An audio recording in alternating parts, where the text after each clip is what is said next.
salaamaaleykum ñu ngi ziar mbokku taalibe yi di ziar ñëpp ñoo xamante ne nii képp koo xamante ni yaa ngi suivre vidéo bi rawatina les abonnés de Ibi Baye Fall donc c'est la deuxième vidéo boo xamante ne nii ñu ngi koy def ci entrepreneuriat wu Mame Cheikh Ibrahima Fall Lamp Babul Mouridine. Première vidéo c'était uniquement une introduction boo xamante ne ni def nañ ko ngir pourquoi on est en train de faire ces vidéos lan moo tax ñu def vidéo yi ni plutôt mais aussi nan lañ mën a jariñoo ci jàngaleet ki nga xamante ne ni mooy Lamp Babul Mouridine. Donc là on est au niveau de notre deuxième vidéo nga xamante ne ni on va parler du mindset. Qu'est-ce que ça veut dire? Ça veut dire l'état d'esprit d'une personne qui veut entreprendre ou bien qui veut mettre des choses en place. Donc loolu la ñuy waxtaanee tey ñu fas yéene si waxtaanee maanaam nan la ci Mame Cheikh Ibrahima Fall Lamp Babul Mouridine taxawee woon nga xamante ne ni ñun à notre niveau on peut utiliser la stratégie de Mame Cheikh Ibrahima Fall. On peut utiliser sa façon de faire, de voir les choses. On peut exceller dans notre domaine. Alors, je précise tout le temps que c'est-à-dire domaine dans la vie, que tu sois mécanicien, que tu sois menuisier, que tu sois je sais pas étudiant, que tu sois chef d'entreprise, on peut tout le temps apprendre, on peut tout le temps et ça c'est impératif. ndax am na entrepreneur yu bëri yoo xamante ne nii am na sax koo xamante ne nee na nit ki boo demee ba arrêté jàng rek waaw c'est-à-dire tu n'existes plus waaw nekkatoo am na koo xamante ne sax dem na ba wax ne ñun nit ku ñuul boo ñu bëggee nëbb dara il faut le mettre dans un livre et ça c'est vrai on n'a pas tendance à lire à apprendre donc c'est important. Donc ce que je disais tout à l'heure nga xamante ne ni ce qu'on appelle le mindset bi nga xamante ne ni moom andi na ko mettre na ko en place ça dañ koy on va d'abord définir le mindset. C'est l'état d'esprit, comme je disais tout à l'heure, non entrepreneur. Qu'est-ce que ça veut dire? Moi je veux entreprendre, je veux mettre quelque chose en place. Par exemple je veux ouvrir une boutique ou alors je veux faire de l'élevage par exemple si tu veux ou bien je sais pas. Mais l'idée c'est bien nga am idée boobu noonu c'est très bien et 98% des gens ça se passe comme ça c'est-à-dire dañuy am idée bi seen bopp c'est super c'est top que tu puisses penser comme ça que nga mën a xam ne c'est-à-dire tu dois faire quelque chose tu dois mettre quelque chose en place c'est très bien mais c'est-à-dire avant d'arriver ci faisabilité opérationnelle bi avant d'arriver ci nan nga koy defee il faut d'abord nga am benn état d'esprit et état d'esprit boobu noonu c'est ce qu'on appelle le mindset et mindset boobu noonu lan la lay permettre mindset bi daf lay permettre nga mën a focus ci say objectifs c'est-à-dire nga mën a xam ne man kat lii laa bëgg lii laa war a def et je vais tout faire pour l'obtenir et ça c'est super important. te Mame Cheikh Ibrahima Fall Lamp Babul Mouridine bu ñu xoolee bi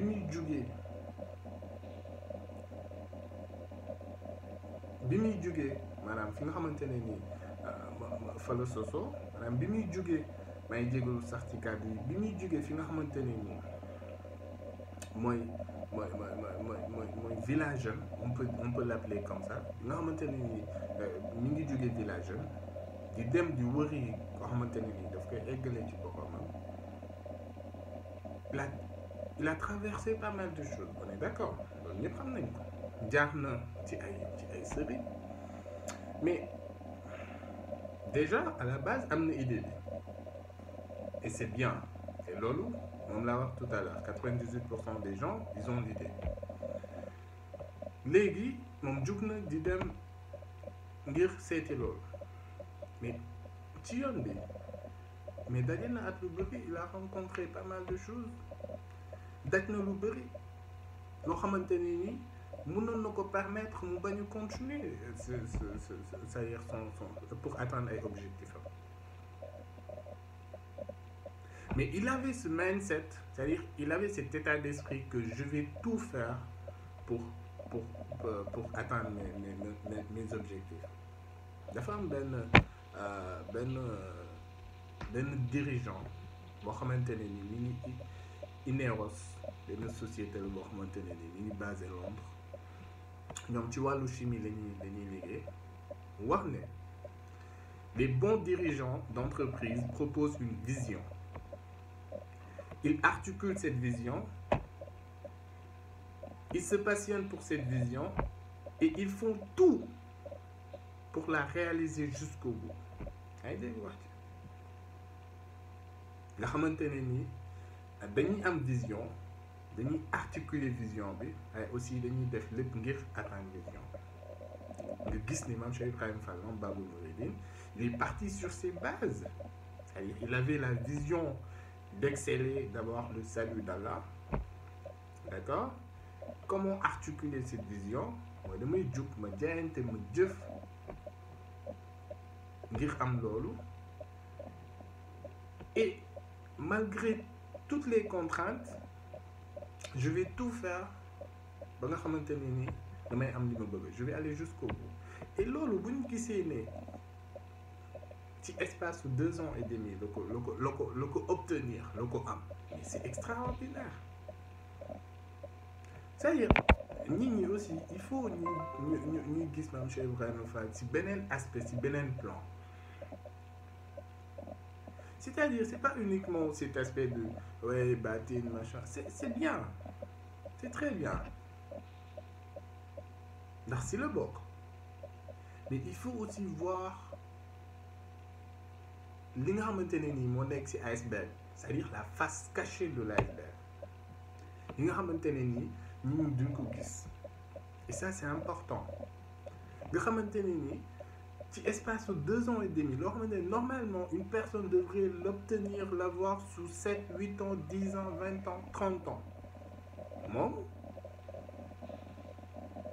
il n'a même pas atteint les 3 ans. C'est extraordinaire. Pourquoi posez-vous la question comment il a fait? Pourquoi? Non mais ça y est, bu fekkente ne dañuy jàng dañuy wax, mais c'est important. tubaab yi loolu la ñu rawee. tubaab yi lu ñu gis loo xamante ne nii ça paraît un peu anormal, mais ils vont faire des recherches là-dessus, ils vont se poser pas mal de questions. Mais questions yooyu noonu moo lay amener ci nga mën a résoudre problème, ou bien que tu puisses comprendre comment ça s'est passé. Mais bu ñu nee rek Cheikh Ibra ci 2 ans et demi le liggéeyal Serigne Touba am ngërëm ba sëñ bi yabal ko ndax, mais c'est bien, c'est beau, mais pourquoi? Comment il a fait? Bi mu demee ndax tamit il avait des entreprises, il avait entamé les cultures maraîchères, il avait des boutiques, il a formé des personnes ci benn espace de temps bu ndaw, mais comment il a fait? Moi je pense, à titre personnel, ce sont ces questions qu'on doit se poser. Directeur u Ineos bi may wax ni nga xamante ne ni mi ngi tudd Bill Reid, c'est le directeur commercial, dafa wax ne entrepreneuriat ñun de niñ ko jàngee nga xamante ne ni l'entreprise a été créée depuis je pense 1998, et bu ma juumulee ba jusqu'à présent c'est le directeur commercial. Mais Bill Reid lan la wax? Bill Reid dafa ne ñun li ñu jàppee entrepreneuriat ça se résume sur 4 mots, c'est très simple. Premier bi mooy la vitesse, deuxième bi mooy le risque, troisième bi mooy dynamisme, quatrième bi mooy amusement. Loolu la wax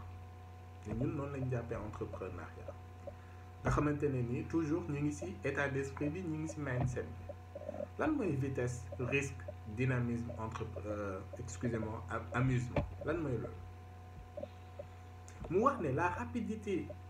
de réaction aux opportunités, la volonté de de prendre des risques. xamante ne nii ñëpp xam nañ ne Mame Cheikh Ibrahima Fall, mais bakkanam xajoon na si, waaw bakkanam xajoon na si ba pare tamit risque yooyu ça part au-delà de ça ndax jamono yooyu noonu ku ne xam na ne Sénégal métti na métti boo xamante ne ni il faut le dire lekk sax mais métti woon na nga bokk ci nguur jël lépp mettre ko de côté fas yéene remettre ce bopp à zéro recommencer waat depuis le début mais ça c'est extraordinaire nga xamante ne ñu boole ci amusement te Cheikh Ibra ñëpp xam nañ ne ku xoromu la woon mais c'est-à-dire nit ñi il faut pouvoir faire la synthèse des choses et ça c'est super important nga xamante ne ni mindset bi ñuy wax léegi mooy état d'esprit yoon malgré les risques malgré contraintes yooyu noonu yëpp am mais il est resté focus ci li mu bëggoon donc nit ki bu fekkente ne nii maanaam da nga bëgg entreprendre da nga bëgg mettre des choses en place il faut nga am benn état d'esprit ce qu'on appelle le mindset et état d'esprit boobu noonu li la ko mën a may mooy il faut nga am benn source de motivation bu sûre d'accord donc loolu c'est super important man je veux mettre quelque chose en place mais bu ma ko commencer sax mën naa dem ba ci biir je sais pas je procrastine mooy ma tayal de continuer wala ma je sais pas ma am yeneen influence extérieure yoo xamante ne nii mooy tax du ma eggale loolu mais quand tu as ce mindset quand tu restes focus mais ak lu mënti xew tu vas rester focus sur ta vision sur tes objectifs et loolu li la ko mën a may mooy nga am benn motivation ci suuf boo xamante ne nii tout le temps mooy susciter tout le temps mooy suuxat maanaam se focus sur ton objectif dama bëgg ubbi poulailler d'accord pourquoi non c'est pas juste pour faire de l'argent non c'est pas ça ndax bu mettee après da nga naan ak xaalis mën naa ko am feneen mais pourquoi c'est-à-dire trouve d'abord ce source de motivation boo xamante ne nii c'est fondamental les gens yoo xamante ne nii ils veulent mettre en place des fondations mais pourquoi pour aider des millions de personnes et ça c'est extraordinaire comme motivation nga xamante ne nii ak lu mën a xew bu ñu xalaatee nit yi ñuy jàppale rek day tax ñu rester focus sur loolu Mame Cheikh Ibrahima Fall nag il était allé sur ce sillage sur cette base nga xamante ne nii moom jàpp na ne contrainte bu mënti am ak lu mënti xew il doit obtenir ce qu'il voulait depuis le début c'est le salut d'Allah mooy ngërëmal yàlla boo xamante ne nii dafay jóge ci Serigne Touba waaw c'est important de le préciser ndax c'est-à-dire ñu bëri nekkoon nañ mais il devait l'obtenir ci Serigne Touba kon ñu gis ne quand tu veux entreprendre quand tu veux mettre des choses en place quand tu as des idées c'est très bien c'est beau c'est super mais il faut au préalable il faut à la base que tu puisses avoir une motivation solide moom loolu la andi moom la wone moom la jàngale et ça c'est très important ba nga xamante ne nii bu ñu gisee li mu bàyyi yépp bu ñu gisee li mu ko jaral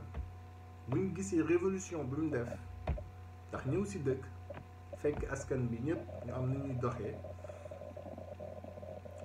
mu am des chartes des normes des règles à respecter ku mag jiitu ki tegu ci noonu sëñ bi am ay mbokk am ay mag am ay rakk am ay nijaay am ay maam nga ñëw nga ne leen c'est-à-dire man damay bëgg lépp ñu teg ko ci xel nga ñëw nga ne leen c'est-à-dire yéen ñëpp ki moo leen gën léegi nag ce qu'on va faire c'est très simple da ngeen def ni ma leen wax ci moom c'est quoi da ngeen koy sukkal di ko raamal loo leen am jox ko lu mu leen digal ngeen def lu mu leen teree ngeen bàyyi mais ça mais man je me dis est-ce que nit ñi ils se posent la question c'est-à-dire est-ce que nit ñi ils sont man honnêtement je comprends pas c'est-à-dire il y a des faits yoo xamante ne nii ça demande des sujets de réflexion mais imaginez-vous c'est-à-dire logiquement ci xel ak ci logique nga nekk benn nit amoo armée amoo ñu la jàppale ndax képp kuy def révolution sëñ Ndiaga maa ngi koy ziar wax na ko mu ne da ngay am ay nit yu lay jàppale encore plus loin da ngay am nañ ñoo xamante ne sax dañuy am armée mais yow ngay benn nit amoo armée amoo ñu la jàppale amoo ay fétal lu dul bi ngay ñëw noonu nga ñëwee fekk ñooñu ñu am ay règles ay chartes c'est-à-dire c'est comme une loi nga ñëw nga ne leen yéen ñëpp ñi ngeen da ngeen di bàyyi lii mais non c'est ça que vous devez faire ngeen def lii ma leen wax léegi nag li ci doy waar mooy man pour man sax loolu grave ndax loolu ku ne mën nga ko waaw loolu moom ku ne mën nga xëy rek ñëw ci benn dëkk ne leen yéen ñëpp da ngeen di bàyyi li ngeen def c'est-à-dire mais non désormais c'est ça que vous faisiez loolu moom ñëpp mën nañ ko mais li ci doy waar mooy bañ nangul la ko c'est ça la question ndax ku ne moom mën nga ñëw rek proposer say affaires mais est-ce que nit ñi nañ nga ko nangul boo moytuwul dañ naan sax na nga dof yow wéroo ba nga xamante ne nii c'est-à-dire ñëpp ànd nañ ci ak yow nangul la ko di ko jëfe mais ça c'est extraordinaire mais est-ce qu'on s'est une fois posé la question pourquoi à la base c'est ce mindset ce qu'on appelle cet état d'esprit